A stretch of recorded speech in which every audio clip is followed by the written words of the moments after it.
Fairy music. Origin of the magic harp. In those rare cases where it is not dancing which holds the victim of Tylwyth Teg in its fatal fascination, the seducer is music. There is a class of stories still common in Wales, in which is preserved a wondrously beautiful survival of the primitive mythology. In the vast middle ground between our own commonplace times and the prehistoric ages we encounter more than once the lovely legend of the birds of Rhiannon, which sang so sweetly that the warrior knight stood listening entranced for 80 years.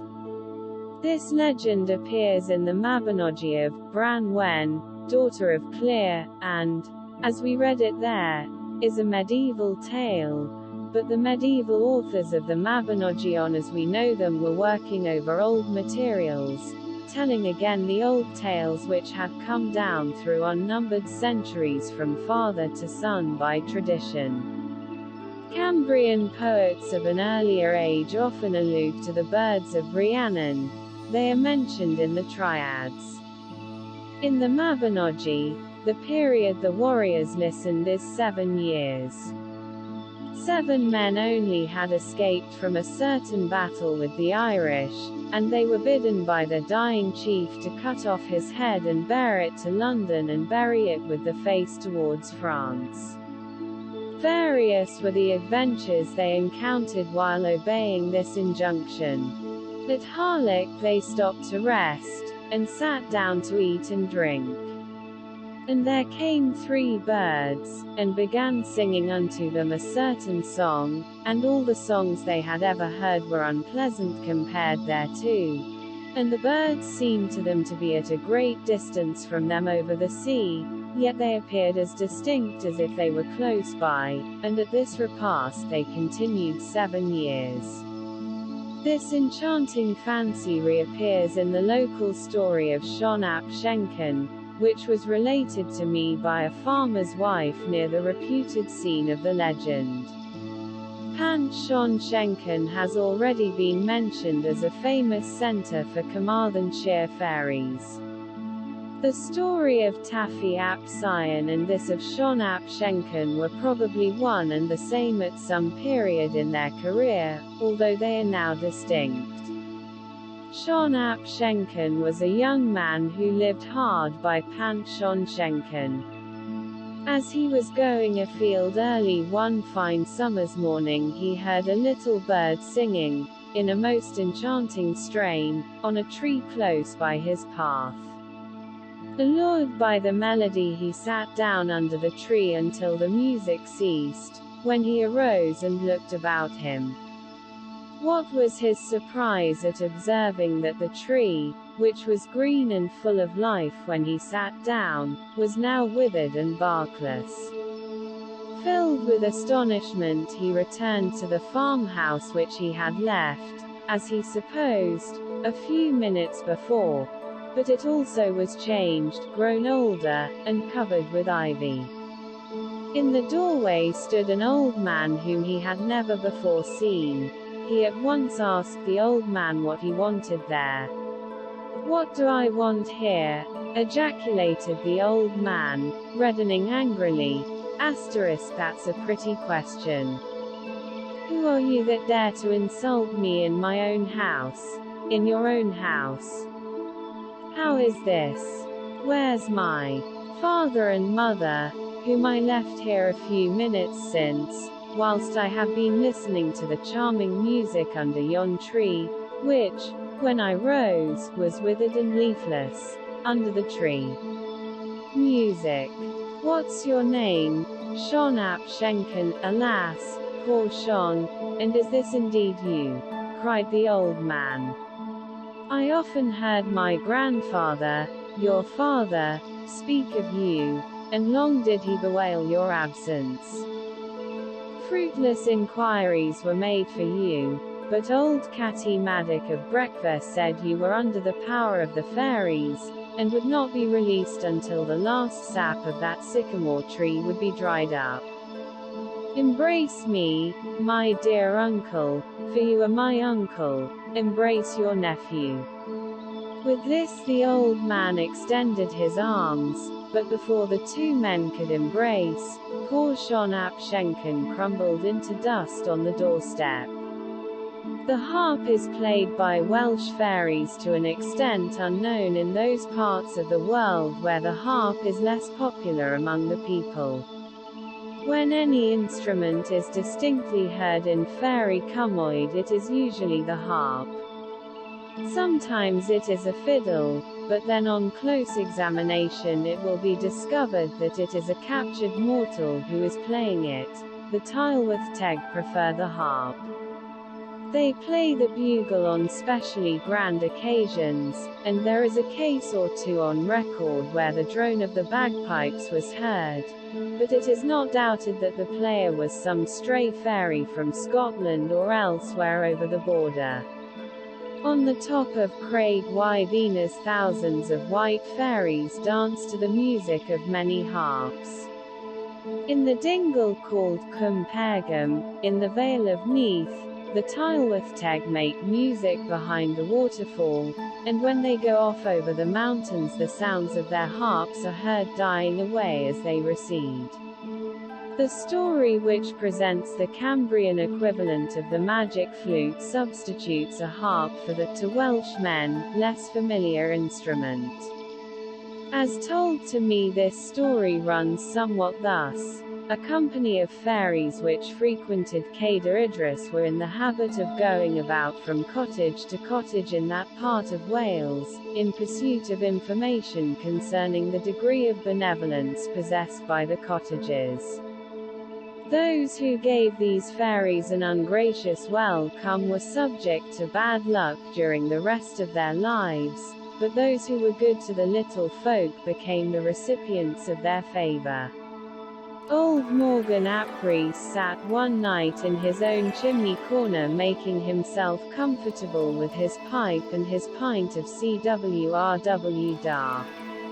The good ale having melted his soul a trifle, he was in a more jolly mood than was natural to him, when there came a little rap at the door, which reached his ear dully through the smoke of his pipe and the noise of his own voice, for in his merriment Morgan was singing a roystering song, though he could not sing any better than a haw, which is Welsh for a donkey. But Morgan did not take the trouble to get up at sound of the rap. His manners were not the most refined. He thought it was quite enough for a man on hospitable purposes bent to bawl forth in ringing Welsh, "Wad dine I gilydd? Why don't you come in when you've got as far as the door?" The welcome was not very polite, but it was sufficient. The door opened, and 3 travelers entered, looking worn and weary.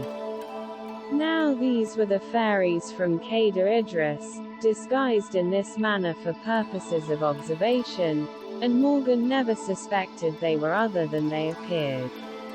"Good sir," said one of the travelers, "we are worn and weary, but all we seek is a bite of food to put in our wallet, and then we will go on our way. War, lads. Is that all you want?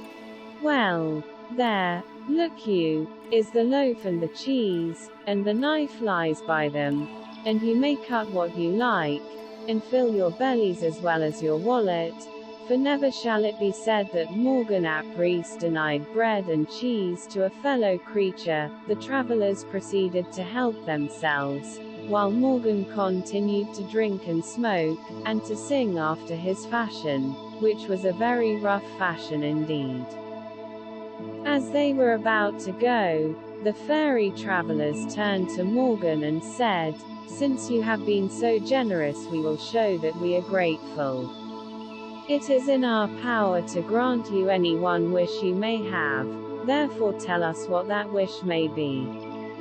"Ho, ho," said Morgan, "is that the case? Ah, I see you are making sport of me. Wella, the wish of my heart is to have a harp that will play under my fingers no matter how ill I strike it. A harp that will play lively tunes, look you. No melancholy music for me." He had hardly spoken, when to his astonishment, there on the hearth before him stood a splendid harp, and he was alone. "War!" cried Morgan, they're gone already. Then looking behind him he saw they had not taken the bread and cheese they had cut off, after all. "'Twas the fairies, perhaps," he muttered, but sat serenely quaffing his beer, and staring at the harp. There was a sound of footsteps behind him, and his wife came in from outdoors with some friends. Morgan, feeling very jolly, thought he would raise a little laughter among them by displaying his want of skill upon the harp. So he commenced to play. Oh, what a mad and capering tune it was! "War," said Morgan, "but this is a harp. Polo. What ails you all?" For as fast as he played his neighbors danced, every man, woman, and child of them all footing it like mad creatures. Some of them bounded up against the roof of the cottage till their heads cracked again, others spun round and round, knocking over the furniture, and, as Morgan went on thoughtlessly playing, they began to pray to him to stop before they should be jolted to pieces. But Morgan found the scene too amusing to want to stop. Besides, he was enamored of his own suddenly developed skill as a musician, and he twanged the strings and laughed till his sides ached and the tears rolled down his cheeks, at the antics of his friends. Tired out at last he stopped, and the dancers fell exhausted on the floor, the chairs, the tables, declaring the Diawl himself was in the harp. "I know a tune worth two of that," quoth Morgan, picking up the harp again, but at sight of this motion all the company rushed from the house and escaped, leaving Morgan rolling merrily in his chair. Whenever Morgan got a little tipsy after that, he would get the harp and set everybody round him to dancing, and the consequence was he got a bad name, and no one would go near him. But all their precautions did not prevent the neighbors from being caught now and then, when Morgan took his revenge by making them dance till their legs were broken, or some other damage was done them. Even lame people and invalids were compelled to dance whenever they heard the music of this diabolical Tellen. In short, Morgan so abused his fairy gift that one night the good people came and took it away from him, and he never saw it more. The consequence was he became morose, and drank himself to death, a warning to all who accept from the fairies favors they do not deserve.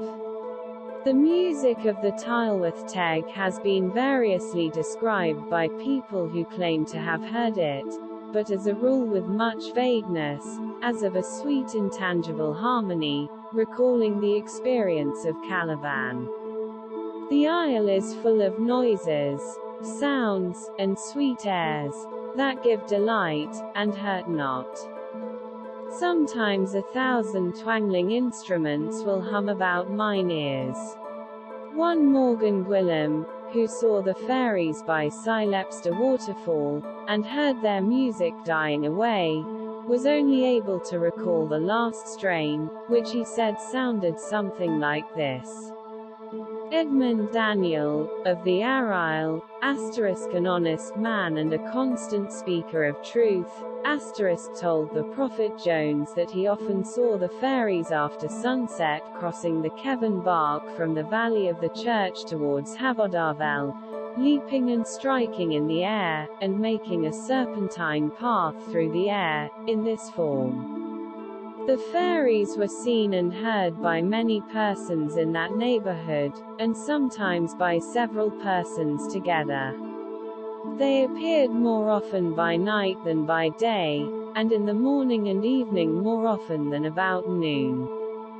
Many heard their music, and said of it that it was low and pleasant, but that it had this peculiarity: no one could ever learn the tune.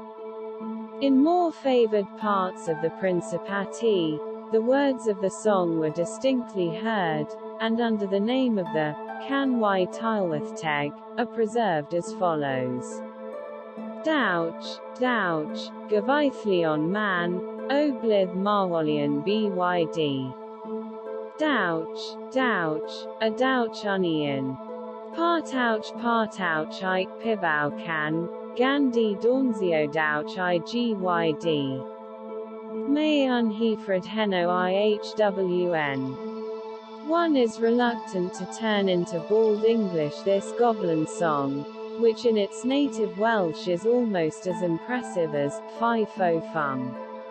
Let it suffice that the song is an invitation to the little ones among the dead of earth to come with music and dancing to the delights of the night revel. In the legend of Lolo ap Hugh, than which no story is more widely known in Wales, the fairy origin of that famous tune *Farwell Ned Pugh is shown. It is a legend which suggests the enchanted flute fancy in another form, the instrument here being a fiddle, and the victim and player one under fairy control.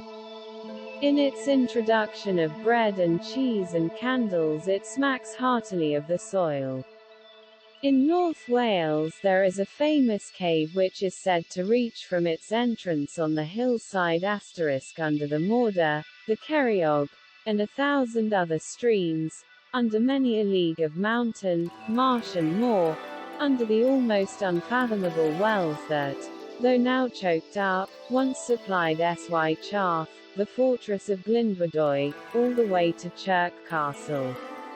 Tradition said that whoever went within 5 paces of its mouth would be drawn into it and lost. That the peasants dwelling near it had a thorough respect for this tradition, was proved by the fact that all around the dangerous hole, the grass grew as thick and as rank as in the wilds of America or some unapproached ledge of the Alps. Both men and animals feared the spot.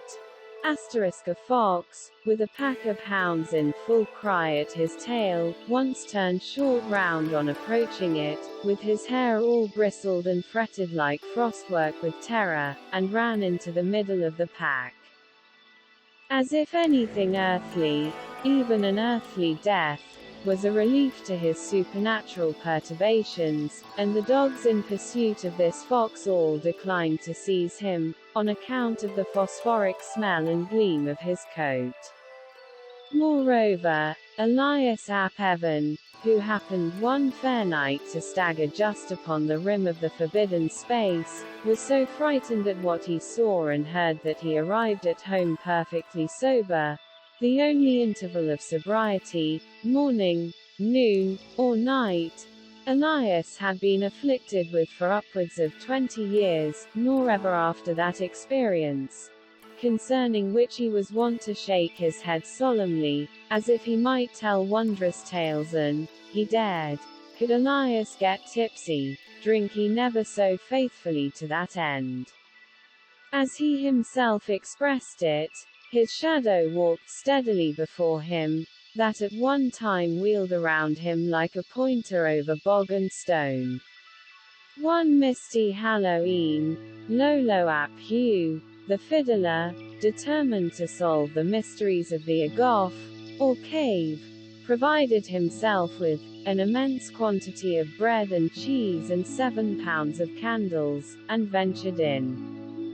He never returned, but long afterwards, at the twilight of another Halloween, an old shepherd was passing that, as he called it, land maelstrom of Diaboli, when he heard a faint burst of melody dancing up and down the rocks above the cave. As he listened, the music gradually molded itself in something like a tune, though it was a tune the shepherd had never heard before, and it sounded as if it were being played by some jolting fiend, so rugged was its rhythm, so repeated its discordant groans. Now there appeared at the mouth of the Agoff a figure well known to the shepherd by remembrance. It was dimly visible, but it was Lolo ap Hugh. One could see that at once. He was capering madly to the music of his own fiddle, with a lantern dangling at his breast. Asterisk. Suddenly the moon shone full on the cave's yellow mouth, and the shepherd saw poor Lolo for a single moment, but it was distinctly and horribly. His face was pale as marble, and his eyes stared fixedly and deathfully, whilst his head dangled loose and unjointed on his shoulders. His arms seemed to keep his fiddlestick in motion without the least sympathy from their master. The shepherd saw him a moment on the verge of the cave, and then, still capering and fiddling, vanished like a shadow from his sight. But the old man was heard to say he seemed as if he slipped into the cave in a manner quite different from the step of a living and a willing man. He was dragged inwards like the smoke up the chimney, or the mist at sunrise. Years elapsed. All hopes and sorrows connected with poor Lolo had not only passed away, but were nearly forgotten. The old shepherd had long lived in a parish at a considerable distance amongst the hills. One cold December Sunday evening he and his fellow parishioners were shivering in their seats as the clerk was beginning to light the church, when a strange burst of music, starting suddenly from beneath the aisle, threw the whole congregation into confusion, and then it passed faintly along to the farther end of the church, and died gradually away till at last it was impossible to distinguish it from the wind that was careering and wailing through almost every pillar of the old church. The shepherd immediately recognized this to be the tune Lolo had played at the mouth of the Agoff. The parson of the parish, a connoisseur in music, took it down from the old man's whistling, and to this day, if you go to the cave on Hallow Eve and put your ear to the aperture, you may hear the tune, "Farewell Ned Pugh," as distinctly as you may hear the waves roar in a seashell. And it is said that in certain nights in leap year a star stands opposite the farther end of the cave, and enables you to view all through it and to see Iolo and its other inmates.